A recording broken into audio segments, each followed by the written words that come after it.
break of dawn to late night and get the truth straight from ADSN.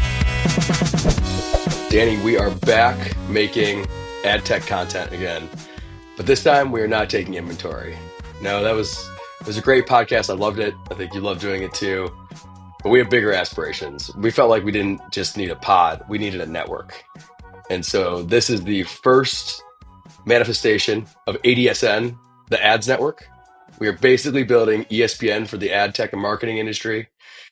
If you are familiar with TBPN, this is basically a ripoff of their format. I love it. I'm obsessed with it. And I thought this made so much sense for there to be basically just a news show about what's going on across all the ad tech and martech news and influencers across X, and then just bring on people who know what's going on and can explain it to us. So welcome to ADSN. Thank you for watching or listening and following us. We're very excited to be here. Welcome to Sports Center for Ads. Now, James, we got to find our Adam Schefter, who's coming in doing the commentating. We'll get someone. We'll find. I feel like Andrew Cavato has to be a almost weekly guest on our weekly show. But yeah, so super excited to be doing this.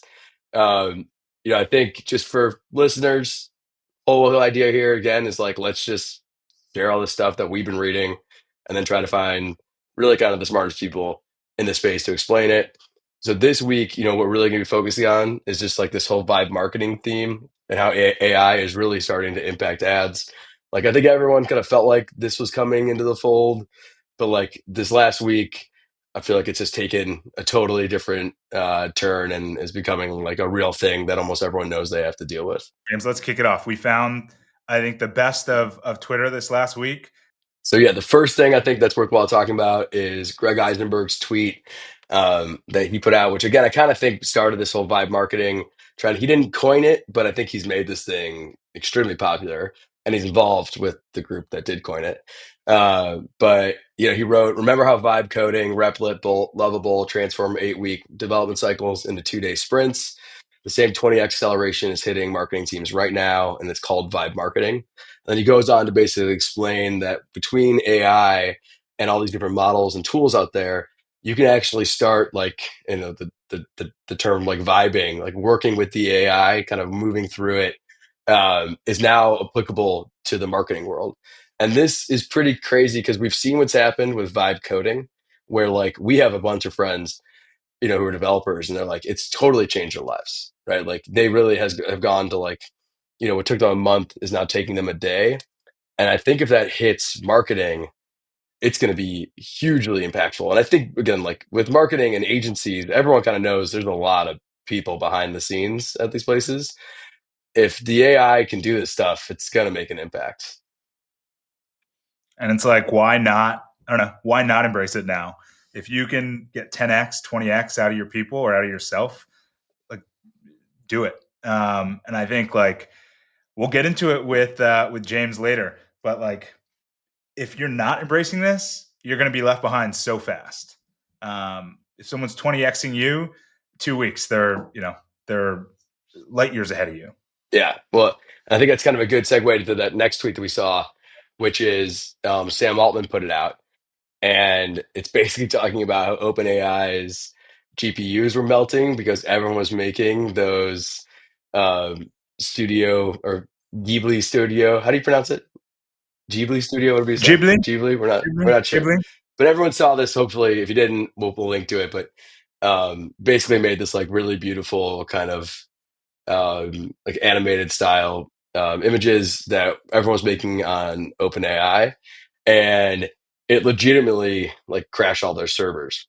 And I think this paired with this concept of vibe marketing that like, you could start to see like a few, I mean, maybe months, I don't know, a year from now, like creative, like ad creative, it's going to be totally like autonomous. Like it's just going to move with the moment. Like, so like, these memes that were going up here, everyone was making, like, we'll see those on TV ads like instantly the day that is happening, like a year from now or something like that.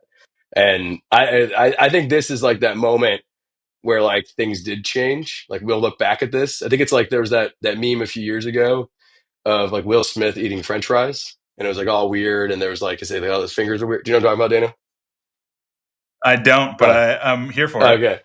It's like a really I gotta find it now. But this will be that moment where like they're gonna look back, we'll look back a year from now and be like, whoa, like look how much better this has gotten. Because again, the big thing is that like when it comes to these AI models, this is the worst it will ever be. Like they only get worse from here. I'm sorry, only get better from here. And so, you know, it really does change just a ton. And to me, it's like it is unlocking, I think, the creativity of the internet, the industry, and individuals who are like crossing the chasm. Like the most creative people in business are in marketing, and this is the unlock. It's like whatever you can think of can now be created in minutes or seconds. And so I think it's fun that we're seeing people do this. But I think what we're going to see rise to the top is people that are really creative that can do uh, something that may have taken them months to work with a designer or like ideate and refine, that they can refine in an hour, over 100 variations, which is so cool. Yeah, and there's another tweet that put out there that was or post, I guess they're called, but it basically was a bunch of examples of ChatGPT making UIs. So it's not only can ChatGPT now like make these images for your creative, but it can actually build full websites for you. It can build entire apps for you. Like when you pair it with vibe coding, it can kind of do anything. And I think that's where it's so interesting from like an ad tech kind of martech perspective is like I mean I guess maybe like we'll find there'll be like complete I love like there'll be like TikToks that are totally organic or made via AI, and they can have like dynamic ad insertion in them that's going to be AI, and the theme of it can match the memes of everything. Like everything is going to turn incredibly flexible and malleable. And I do think again, like Greg and Eisenberg and James Dickerson's kind of point of view on vibe marketing, you can kind of feel like marketing's going to move in this really, really fluid way. And it's going to be in these moments. And these AIs can do like pretty much anything you can imagine. So yeah, I think it's just going to break things. One thing I was curious to your point of view on, Daniel, is like, given now, like me and you can basically use vibe coding tools and we can create apps, and then also we're going to be able to use AI for marketing.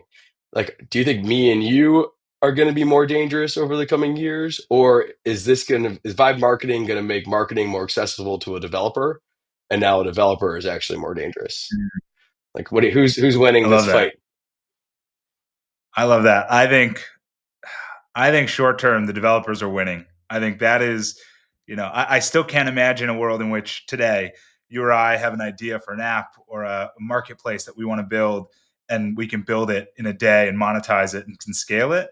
I think the developers know how to do that through vibe coding, and marketing is, about distribution and messaging and speaking to your audience. And I think that is something that um, is much more flexible. And so I feel like the people that we know who are developers, always had great ideas, could always build it, but didn't really know how to bring it to market. Now that through Vibe Marketing, they can do that, and we know a few friends that are doing it. Um, Yeah, hopefully, fingers crossed. Hopefully, in the future, I can build it the other way around. yeah. I'm like happy that we're like 40 and have gotten this far in our careers versus the alternative right now, because I do think the developers are going to win this thing. It's like I think we can figure out. I think through vibe coding we could build awesome apps, but I think the stuff that we can build on top of these models will be almost like somewhat commoditized, and then I think it's going to be engineers building custom things on top of basically the vibe coding tools that are going to be like kind of the standout. I could be totally wrong on it, but Yeah, um, either way, I think everything's going to totally change. And one thing I think is going to change too, just when it comes to like ads and marketing, is like if all of these amazing experiences can be created by these developers and distributed, we're probably going to spend our time way more fragmented. So like I kind of think this is a little bit of like a back to the future when it comes to um, like kind of fragmentation of time online. Like for a period of time, everyone was moving towards the walled gardens, and obviously, like we're huge proponents of them.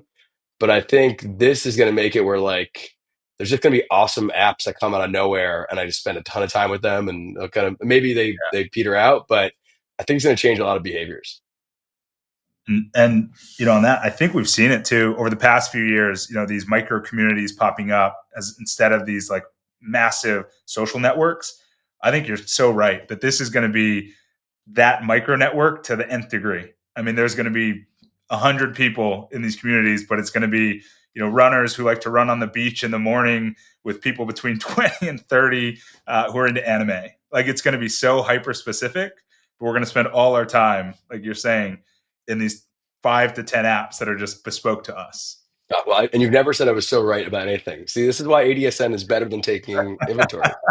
You're nicer now. Um, but yeah, so those are the big ones for me that I saw. What were you looking at, bud? Let's go to the next one on uh, kind of broke DTC internet, where Zuckerberg was on an interview basically saying Facebook isn't an ads business. And I kind of loved it.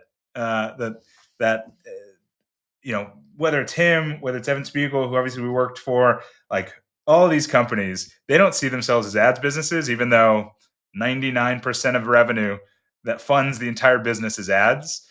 I personally love that. That like he's like, no, we're not an ads business. I don't care about ads, even though we generate hundreds of billions of dollars in ads revenue. I think this one made me sort of just like chuckle. That's the type of thing you say when your ads business is doing really well. So, Yeah, like, I don't think he's sitting there micromanaging PMs on the ads business because the ads business is crushing it. I think if it were struggling, he would. And we know at all the other many other social networks that we've got friends at or whatever, it's like the product designer leader only jumps into ad land when things are not going well. So, like, I think it's props to Zuck that he's got such a good team under him building this stuff. I do think it's like a little bit like it's kind of bullshit. Like he should say he cares about them and that he spends time on it. Just like these e-commerce brands are so reliant on his service that yeah, it doesn't like feel good to hear what he's saying, but I get the I get the idea behind it that like that this thing is fixed. He's trying to figure out obviously the AI stuff and VR and uh, AR, but yeah. It's definitely like performative, right? Like especially for all his employees, I'm sure too. Like nobody wants to be like, my life's work was, I inserted more ads into you Instagram that just people you bought. just described literally our life's work. I'm Oh fine yeah, with I'm it. yeah. I don't know that thousands of employees are. Uh, But yeah, this one I thought was a good one, especially as we talk about more and more vibe marketing. It's like this isn't an ads business, but everyone's spending time just buying ads in here. And so it's like, how can you get the Shopify merchant to spend less time, setting up the ads? Just go buy them. Let your, vibe marketing do it, and you go work on your business. yeah, he did an interview last year before he magically wasn't an ads guy, I guess, that he talked about his vision for what the ads business would look like. And it was basically kind of this sort of vibe marketing theme where he was like, yeah, you're just gonna go on to like Meta and you'll be like, oh, I'm a dog walker and I want to get more dog business. So just go get me some dog business and like you make it work. And that's like how like the future of Meta ads business will work. And by the way, it will totally work that way. Like it's so clear it's gonna Yeah. happen that way.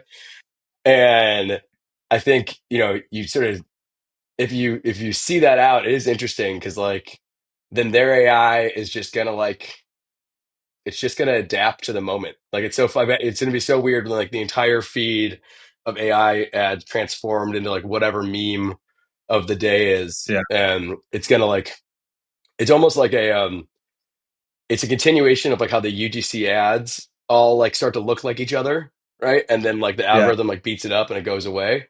I think like that's going to be the counter of all this is all these AIs are going to jump on some trend and then crush the trend. And so like trying to figure out the trend before it's a trend is going to be really Is important to how you vibe in marketing. Yeah. And it's, I mean, the trends are going to die in minutes and hours as opposed to days and weeks now. Yeah. The fact that we can talk about these Ghibli images like speaks to that. Like in that era when they solved that, by the time we're talking about it, it'll be 2 weeks old. There have been 10 trends in between. Totally. The fact that we're using that as our cover image for this network just shows that we're 40. And like the fact it got to us, I almost feel like it's like we were the last to find out. Over. Yeah. It's over. Yeah, it's interesting. It's like it also makes you think there's kind of a period of time I felt like where being like very online like wasn't an advantage in some ways. Like it was like you would see like I feel like there was a period of time recently in marketing a couple years ago where like being super online was not like the key for understanding the zeitgeist. And I think like that has totally pivoted back. And like, for better or worse, whatever you Yeah. think about X, I think it's kind of where like it's where all this stuff is happening, right? And you see those memes of like it happens on X and then you find it on LinkedIn. And we love LinkedIn. Yeah. Um, but it's interesting. It's like if you aren't like if your ear isn't to the ground on this stuff, you're gonna miss it. And yeah, I'm curious how that impacts things. Yeah.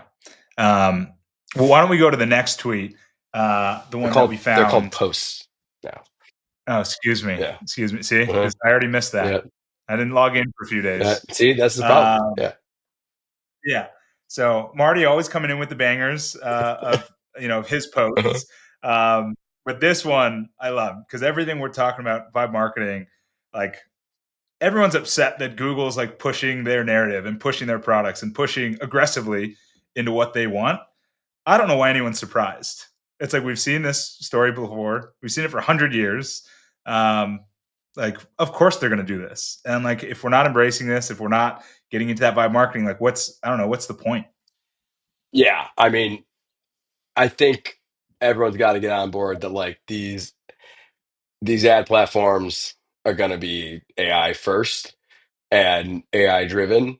And it's like if you want to do something that's like not AI, you'll do some big sponsorship, right? Like I think it's in a Yeah. move to almost how, you're like, I don't know, like if you're gonna like buy stock or something, or you're gonna like invest in the S&P, like you're letting the machines make the trades. You're not like sending in the paper. Like there's like Right. it's an automated system now that is like the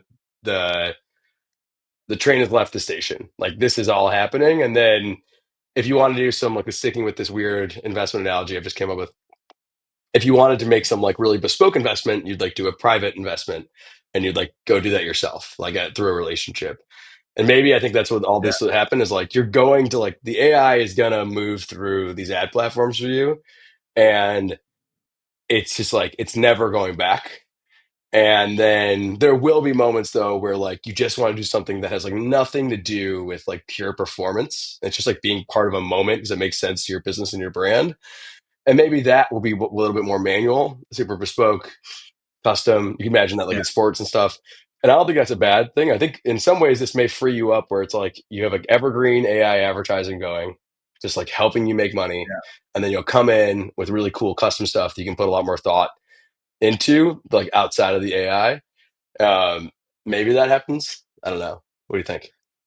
I don't know. I mean, I love what you just described there. We're talking about an ads ETF, just a basket of goods across all the platforms that just robo advises constantly. Well, Um, because of and I how, know that's always, yeah, but that's incredible. it's cool because because of it's sort of funny because this is a tangent, but everyone used to talk about like open RTB and it was cool because it was like this protocol and everyone could tap into it.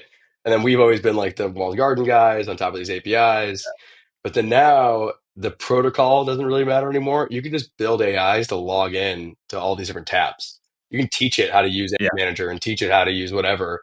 And so today, like there probably will be now for the first time an ads index like ETF for your business that you yeah, could teach.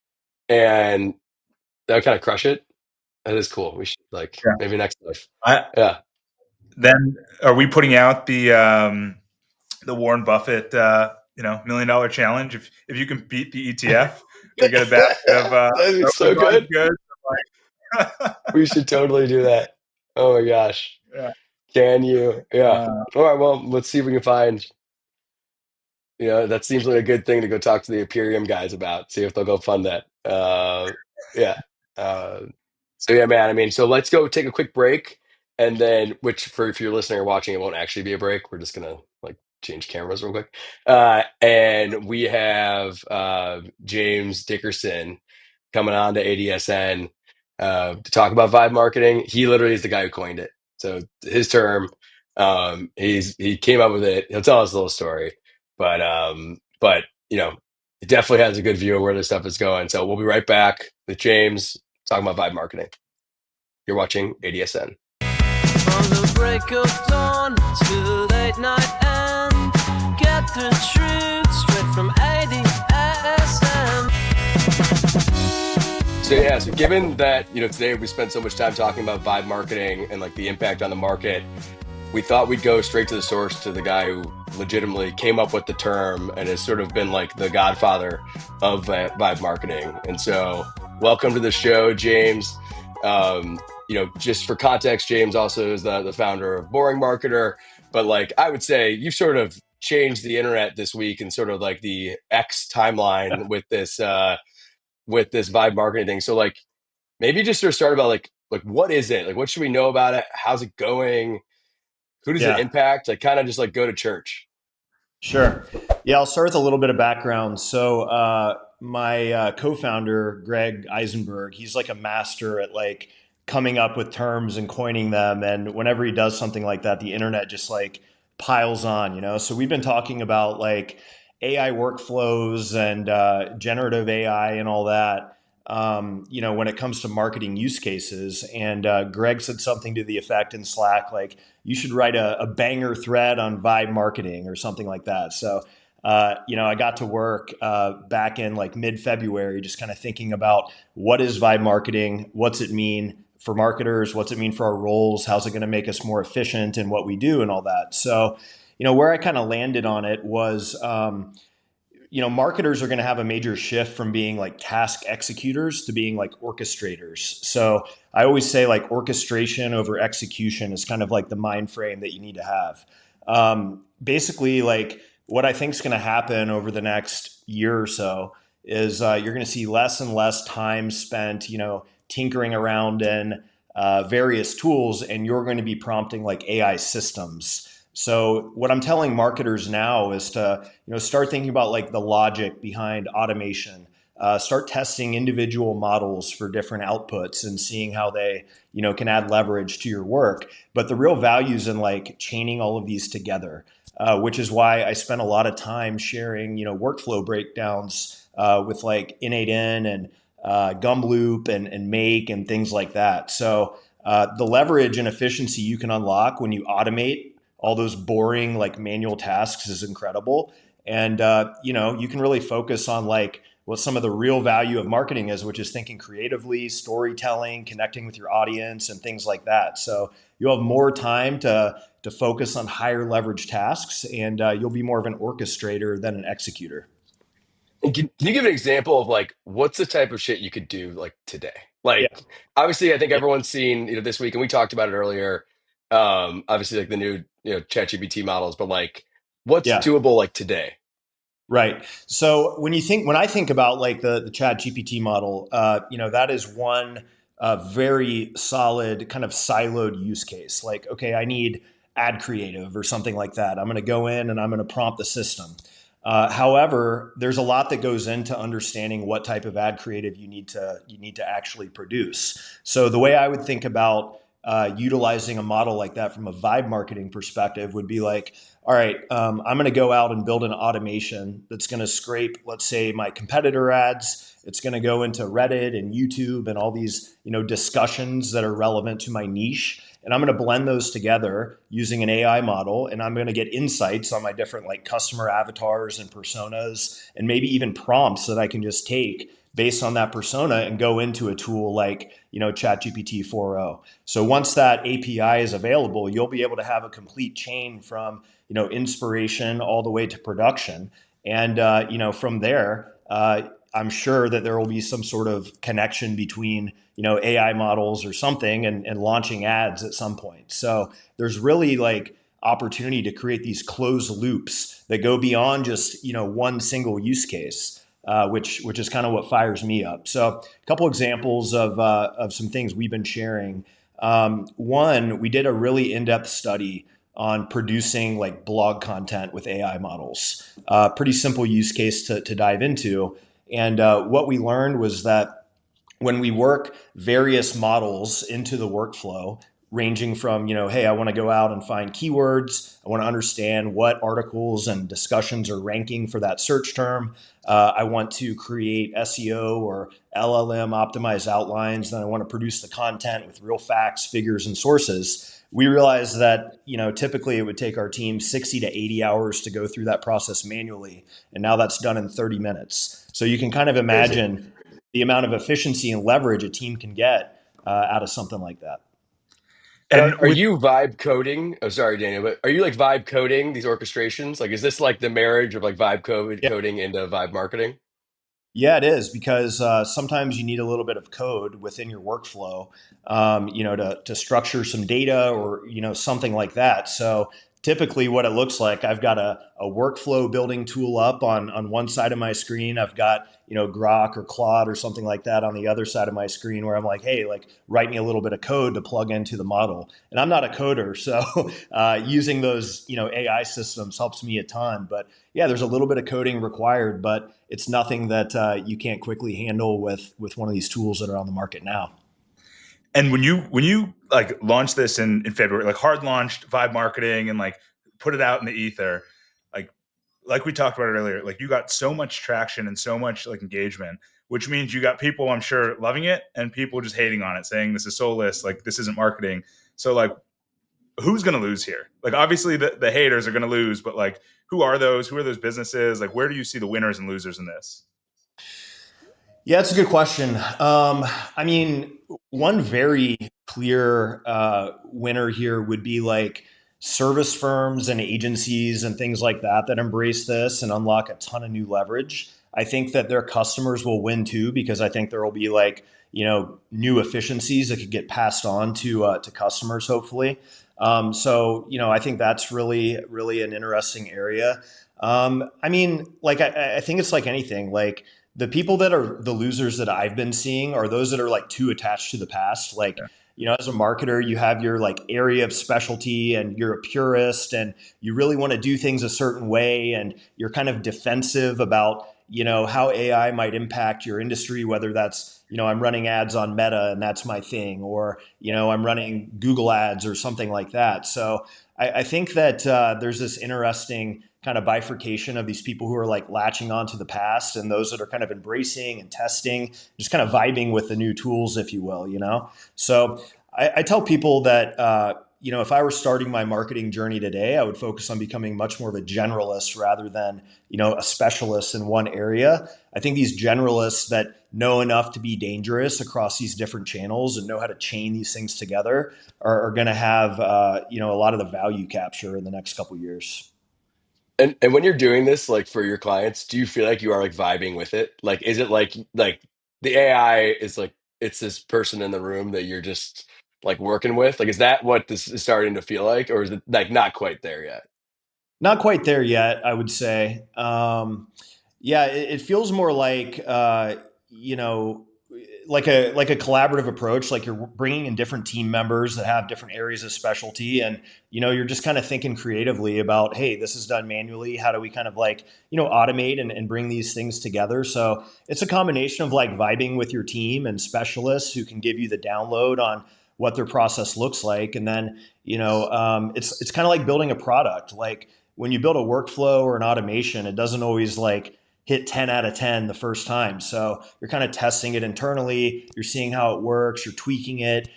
You're adjusting prompts or things like that. And over time, you can kind of land on something pretty special, but it's very iterative in that sense. And you're putting And out these videos, like you said, on your workflows and how you're setting them up. So like with your team, are you guys setting up like here's the playbook, at least for a period of time until it gets better? Like, are you guys documenting this internally to like, 10x yourselves without having to Yeah. relearn? So we're building something pretty big. Like we're making a massive bet on this space. So we're actually building a product. I can't really talk more about it at this stage, but the gap in the market that I see is it still takes tweaking and a little bit of technical know-how, and it's kind of a pain to build like complicated workflows. And a lot of people are interested in these. So I'm working on ways to kind of like package those up into, let's say, interconnected systems that really enable marketers to access those in mass and deploy them onto their projects. So if you think of like a Cursor or a Replit or something like that for marketers, that's what's getting me really fired up. Integrating into how marketers are working from a day-to-day basis and helping them automate whatever they can to, free them up, like I said, and focus on the big picture, the strategy, the creative, things like that. So yeah, there's still like it's kind of, it's hard to get the ball rolling sometimes. There's kind of a range of tools if you want to like be a DIY sort of builder. I say like Gumloop is a great sort of beginner friendly tool to use. For the ads listeners out there, they have a pre-built meta ad scraper in there that you can like, put in a Facebook page. It'll scrape the ads, bring them into like a database, and then you can run, LLMs and stuff on top of that to interpret, metrics like, hey, how often are my top 10 competitors launching new ads? What kind of angles or hooks are they using? What are the gaps that are between, my ad account and this ad account? So you can set something like that up actually within like probably 15 or 20 minutes using Gumloop. Now, when it comes to more complicated workflows and things like that, we use Nation, N8N, whatever you want to call it. I always call it Nation, but there's a little bit more customability in there to do some crazier stuff. But yeah, that's kind of how I look at it. and do you see? I had a kind of debate with a buddy of mine about this the other day about like is like given now that like marketing is getting to be more accessible because of these tools, is it going to be like that more developers start to get like involved and go to market, or is it more marketers get involved in product building? There's kind of like it's like unclear which way this goes. I don't know if you have a point of view on that Yeah. yet, or if you thought of it, but yeah, I'd love to know your thoughts. Yeah, I mean, you kind of see this all converging in a way and everyone kind of meeting in the middle in a sense. Like I could see vibe marketing tools being tightly integrated with like a developer's, Cursor environment. So, if they want to add in different marketing workflows to like launch and get traction on their thing that they built or vibe coded or whatever, that becomes a lot easier for them. So I think that's an opportunity. And then, we launched this like community and it's blown my mind how many marketers are using tools like Bolt and Lovable and things like that to build, different marketing tools and assets. So, vibe marketers are vibe coding also. So both are kind of doing a mix of things, and I've gotten some comments like on X. They're like, "What's next? Vibe sales, Vibe customer service?" And I was like, "Well, I think the future of work kind of looks more like vibing across the board. Like you're gonna have all these assistants helping you with Yeah. these different tasks, and these different sort of like areas of specialty kind of blend together in a way." Especially as you have these like general purpose agents and things like that can go out and do some crazy stuff for you, like Manus does. I'm curious, like in your community or like what you're hearing, are you hearing or seeing like these single person agencies that can truly now support, enterprise clients by marketing? Like it's like they've got a team of 15, but it's one person just doing it. Yeah. I think I don't think it's quite there yet. I haven't like really seen a case where there's like one person servicing a bunch of big clients or anything yet. Um, However, I am seeing agencies downsize and automate. We've made some changes like that at our. We have a couple agencies at our SEO agency. Like we've automated a lot of things that a typical SEO agency would need headcount to do. So over the last few months, we've shrunk by half, and we're able to service more clients, and our margins have improved. So I think you will see that eventually. Like the smart agencies are probably like looking at that path, but I think that there's still a lot of adoption to be had on the client side to be comfortable with something like that. I think that businesses still want to talk to a human. They want their handheld a little bit. They need some coaching and perspective and stuff like that. So I think the future of agencies is more like human in the loop, and AI assisted, from the sense of like all the boring manual things are pretty much automated, and you're able to focus more on the client experience and strategy and things like that. And your margins are going to be improved, and you're going to be able to work with more clients. So, and again, I think as that happens, then I think the end clients will benefit too, because there's going to be more competition, and I think prices will go down. This is great stuff, man. Thank you so much for joining us today and giving us the lowdown of Vibe Marketing. Before we let you go, where can people follow you? Where can they join the community? Yeah, just go to community.boringmarketing.com. Take you to a landing page. Just submit some info, and we send a Slack invite after that. And then you can follow me on X at Boring Marketer. And once you sign up to the community link, I send out 2 or 3 kind of deep dive emails about Vibe marketing and boring marketing every week, trying to help people like put this into practice and build actual systems that free them up and help them grow. All right, so that's a wrap for episode 1 of ADSN, the Ads Network. Thank you for joining us. We'll be back next week with more posts from Twitter and LinkedIn, with another guest. And if you want to engage with James or I, hit us up on Twitter or LinkedIn. Otherwise, we'll see you back here next week, ADSN episode 2. See you then. From the break of dawn to late night and get the truth straight from